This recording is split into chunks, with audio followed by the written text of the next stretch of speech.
Welcome back, Chiefs fans, to Over 50. If you're new here, hit that subscribe button, like the video if you like it, share this video, comment down below. And there's quite a bit been going on with the Chiefs since the NFL draft. I would have tried to have brought this to you earlier, but we're in the middle of standardized testing. And as being a teacher, that is it's a hectic time for us. But the good news is we only have like 2 more days of it that I'm involved with, and then I'll be able to get you content on more of a regular basis. But we'll start off. Brett Beach reveals that they are going to be working on a deal with Orlando Brown, and we knew this was coming.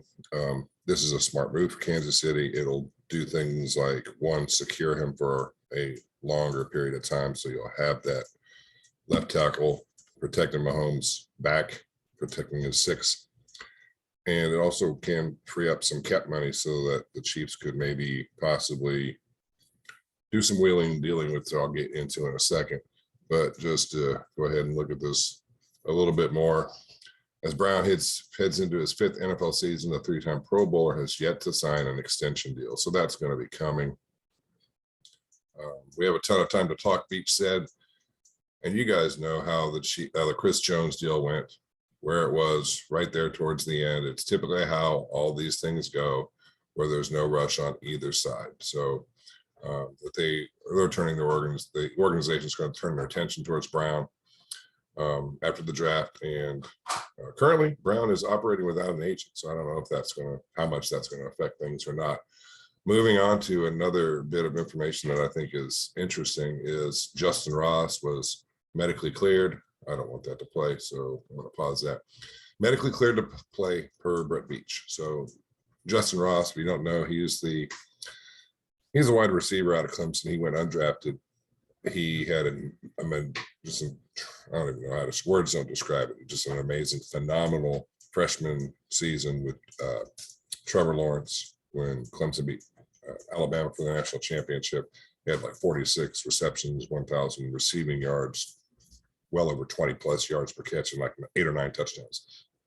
And everyone thought by, a year or 2 ago, he would have probably come out and he'd be tearing things up. But he had some medical issues, and I went ahead and covered this in a previous video. But basically, he didn't hear his name called in the draft. A series of injuries that included neck surgery to address a congenital neck fusion, and a stress fracture in his left foot pushed him out of the draft and into free agency. So a lot of teams were just unsure about the medical side, and they didn't want to, spend or waste a draft pick. And I hate to say waste because, we're talking about people here.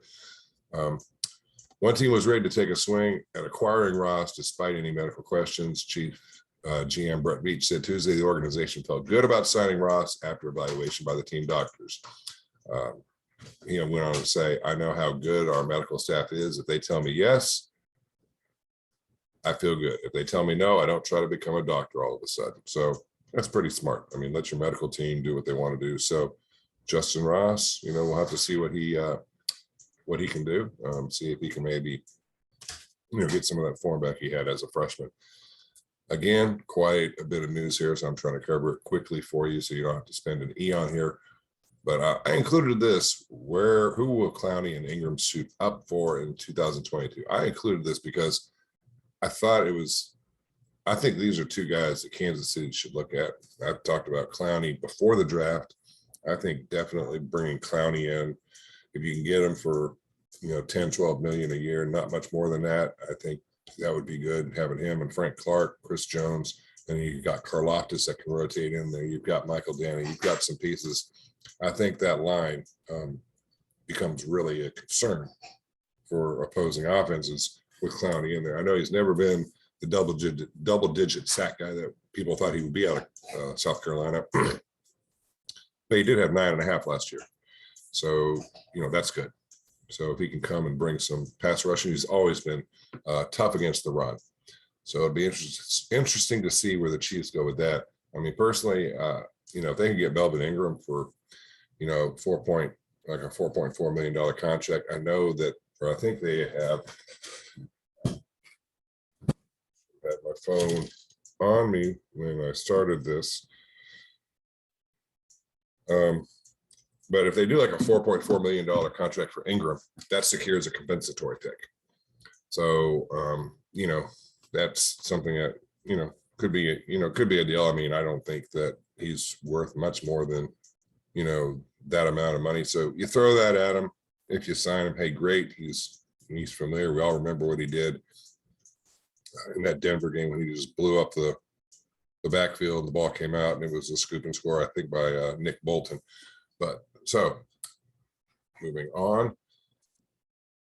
And of course, we have to discuss James Bradberry. It sounds like, according to this article, and I'm just going to paraphrase it for you, but it sounds like the Philadelphia Eagles, and you can see it's actually right here, so I'll just read this little blurb to you.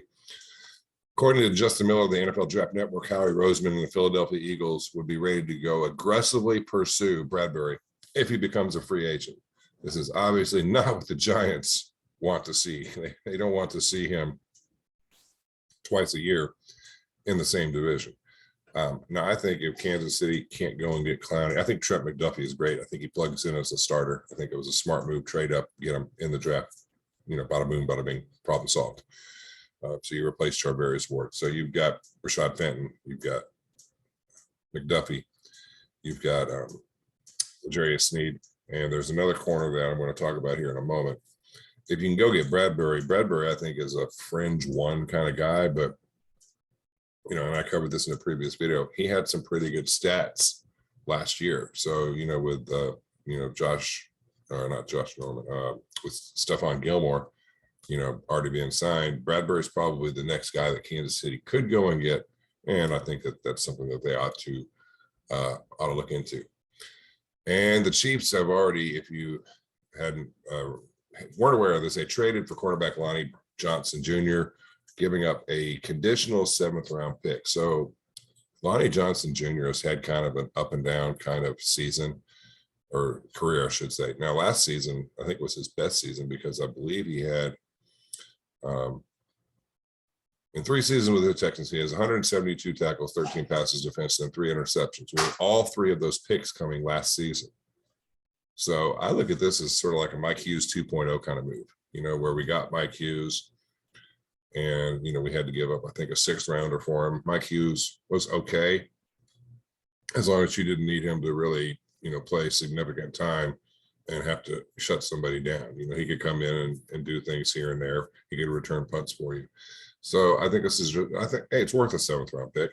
If this guy turns out to be gold, great. If not, what have you lost? You've lost a 7th round pick, and not 7th round picks aren't as valuable, obviously, as the rounds before that. So I think this is a good deal. So moving on. Now I pulled this up because I thought this would be interesting.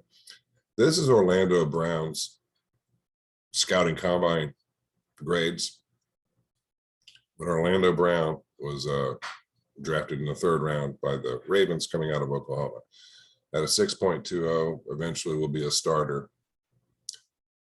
You can see his height, 6'8", 345, 35-inch arms. You see the hands. Okay, so you guys can read all that.